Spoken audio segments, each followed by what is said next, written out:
நாடாளுமன்றத்தில் மத்திய நிதியமைச்சர் நிர்மலா சீதாராமன் பட்ஜெட்டை தாக்கல் செய்து வருகிறார். நேரலையில் பார்க்கலாம். Filled with Asha, Vishwas and Akanksha, that is, when the hearts are filled with hope, trust and aspirations, we in 5 years, in just 5 years, added $1 trillion. As I said, today we are nearing a $3 trillion level. So when we aspire to reach a $5 trillion level, many wonder if it's possible. If we can appreciate our citizens' purusharth or their goals of human spirit or pursuit, filled with the inherent desire to progress, led by the dedicated leadership present in this House, the target is eminently achievable. All of India's private sector industries, small, medium or large, have played a substantial role in growing our economy. I recall the words of an eminent industry leader who said that his company's growth has always aligned itself with India's growth, before and post-independence. So if before independence, India Inc. understood Swadeshi, today they understand Make in India. We do not look down upon legitimate profit earning. Gone are the days of policy paralysis and license quota control regimes. India Inc. are India's job creators. They are the nation's wealth creators. Together with mutual trust, we can gain, catalyze fast, and attain sustained growth. I wish to propose a number of initiatives as part of a framework for kick-starting the virtuous cycle of domestic and foreign investments. Connectivity is the lifeblood of our economy. The government has given a massive push to all forms of physical connectivity through Pradhan Mantri Gram Sadak Yojana, industrial corridors, dedicated freight corridors, Bharatmala and Sagarmala projects, Jal Marg Vikas and Udan schemes. While the industrial corridors would improve infrastructure availability for greater industrial investment in the catchment regions, the dedicated freight corridors would mitigate the congestion of a railway network benefiting the common man. The ambitious program of Bharatmala would help develop national road corridors and highways, while Sagarmala would enhance port connectivity, modernization and port-linked industrialization. If Sagarmala is aimed at improving the infrastructure for external trade, equally it is the poor man's transport too. The Jal Marg Vikas project for capacity augmentation of navigation on national waterways is aimed at smoothing internal trade carried through inland water transport. These initiatives will improve logistics tremendously, reducing the cost of transport and increasing the competitiveness of domestically produced goods. The Udan scheme is providing air connectivity to smaller cities and enabling the common citizens of our country to avail air travel. All these programs are also helping bridge the rural and urban divide. As the world's third largest domestic aviation market, the time is ripe for India to enter into aircraft financing and leasing activities from Indian shores. This is critical to the development of self-reliant aviation industry, creating aspirational jobs in aviation finance, besides leveraging the business opportunities available in India's financial special economic zones, namely International Financial Services Center, the IFSC. Government will implement the essential elements of the regulatory roadmap for making India a hub for such activities. For providing an enabling ecosystem for growth in India of maintenance, repair and overhaul, MRO, maintenance, repair and overhaul industry, it is proposed to leverage India's engineering advantage and potential to achieve self-reliance in this vital aviation segment. Government will adopt suitable policy interventions to create a congenial atmosphere for the development of MRO in the country. The new metro rail projects for a total route length of 300 kilometers have been approved during 2018 and 19. Also, during 2019, about 210 kilometers metro lines have been operationalized. With this, 657 kilometers of metro rails network has become operational across the country. 657 kilometers. India's first indigenously developed payment ecosystem for transport based on National Common Mobility Card, NCMC standards, was launched by the Honorable Prime Minister in March 2019. This will enable people to pay multiple kinds of transport charges, including metro services and toll tax, across the country. This interoperable transport card runs on RuPay card and would allow the holders to pay for their bus travel, toll taxes, parking charges, retail shopping, and even withdraw money. Phase 2 of the FAME scheme, following approval of the Cabinet, with an outlay of 10,000 crore rupees over a period of 3 years, has commenced from 1st April 2019. The main objective of the scheme is to encourage faster adoption of electric vehicles by way of offering upfront incentive on purchase of electric vehicles and also by establishing the necessary charging infrastructure for electric vehicles. Only advanced battery and registered e-vehicles will be incentivized under the scheme, with greater emphasis on providing affordable and environment-friendly public transportation options for the common man. The government will carry out a comprehensive restructuring of National Highway Program to ensure that the National Highway Grid of desirable length and capacity is created using financeable model.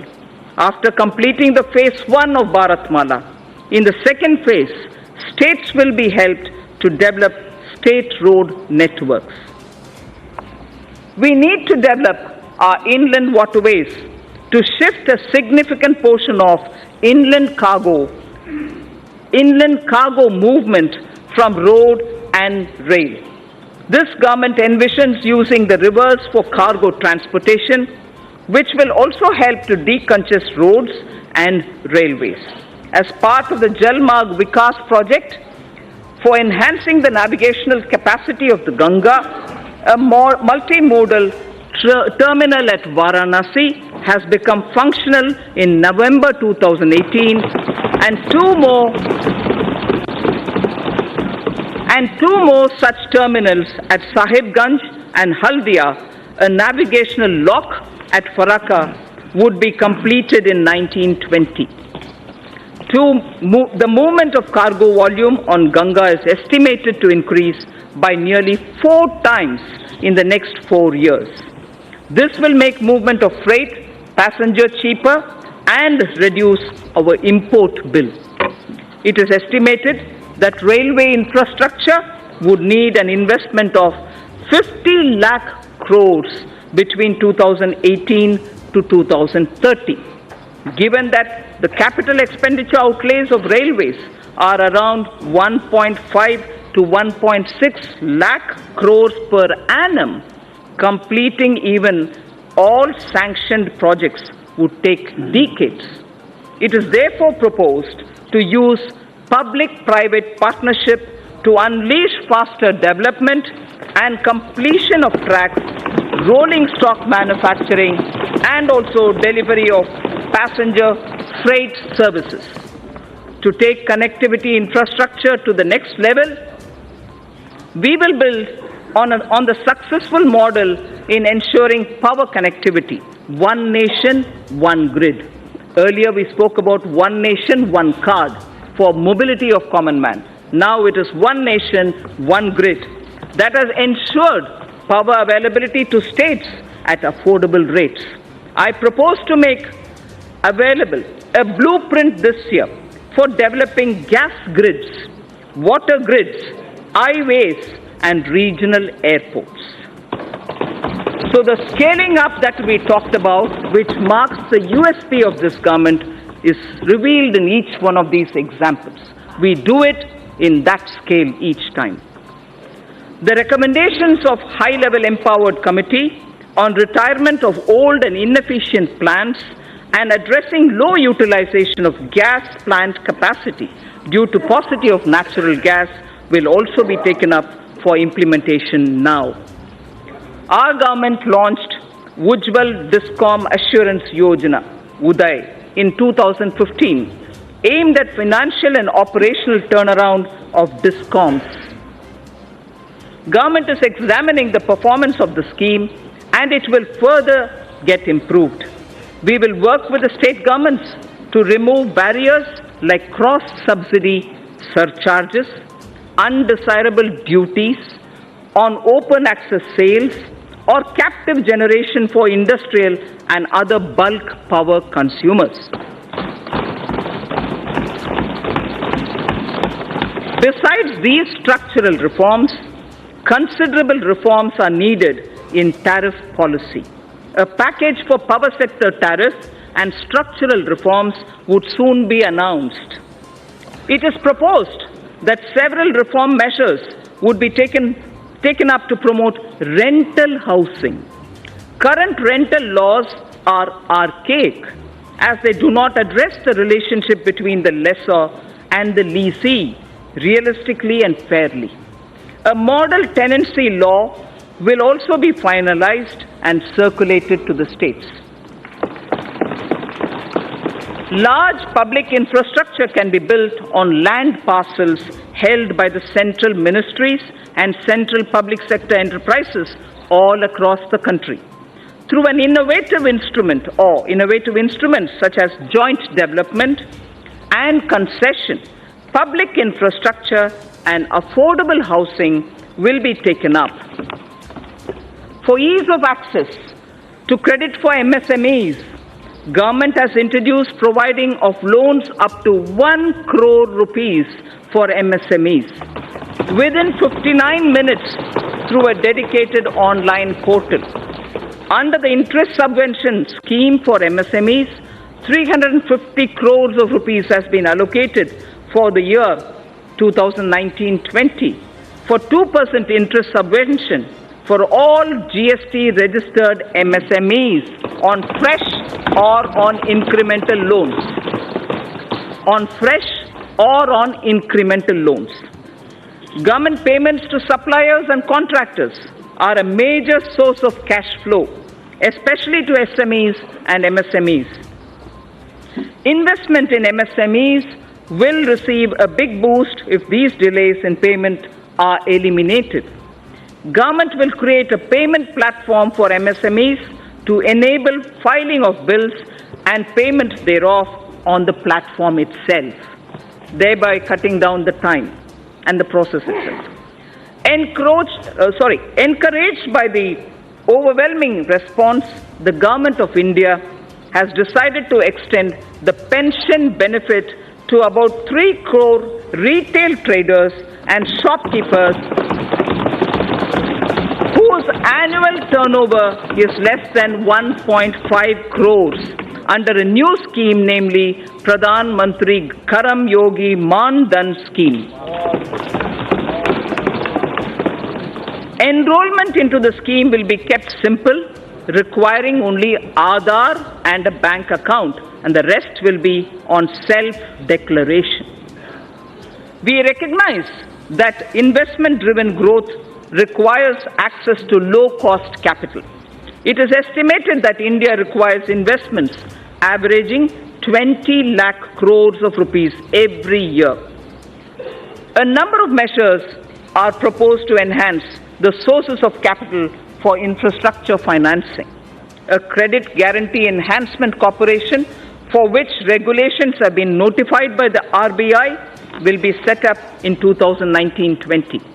An action plan to deepen the market for long-term bonds, including for deepening markets for corporate bond repos, credit default swaps, etc., with specific focus on infrastructure sector, will be put in place. It is proposed to permit investments made by FIIs and FPIs in debt securities issued by infrastructure debt fund, non-bank finance companies, the IDF, NBFCs, to be transferred, sold to any domestic investor within specified lock-in period. Corporate debt markets are crucial for the infrastructure sector. Given the need to further deepen bond markets, a number of measures are proposed to be taken up. To deepen the corporate tripartite repo market in corporate debt securities, government will work with regulators, the RBI and the SEBI, to enable stock exchanges to allow AA-rated bonds as collaterals. User-friendliness of trading platforms for corporate bonds will be reviewed, including issues arising out of capping of International Security Identification Number, the ISIN. It's right time to consider increasing minimum public shareholding in the listed companies. I have asked SEBI to consider raising the current threshold of 25% to 35%. As a key source of capital to the Indian economy, it is important to ensure a harmonized and hassle-free investment experience for foreign portfolio investors. Hence, it is proposed to rationalize and streamline the existing Know Your Customer, the KYC norms for FPIs to make it more investor-friendly without compromising the integrity of cross-border capital inflows. It is time to take our capital markets closer to the masses and meet various social welfare objectives related to inclusive growth and financial inclusion. I propose to initiate steps towards creating an electronic fundraising platform, a social stock exchange, under the regulatory ambit of Securities and Exchange Board of India, the SEBI, for listing social enterprises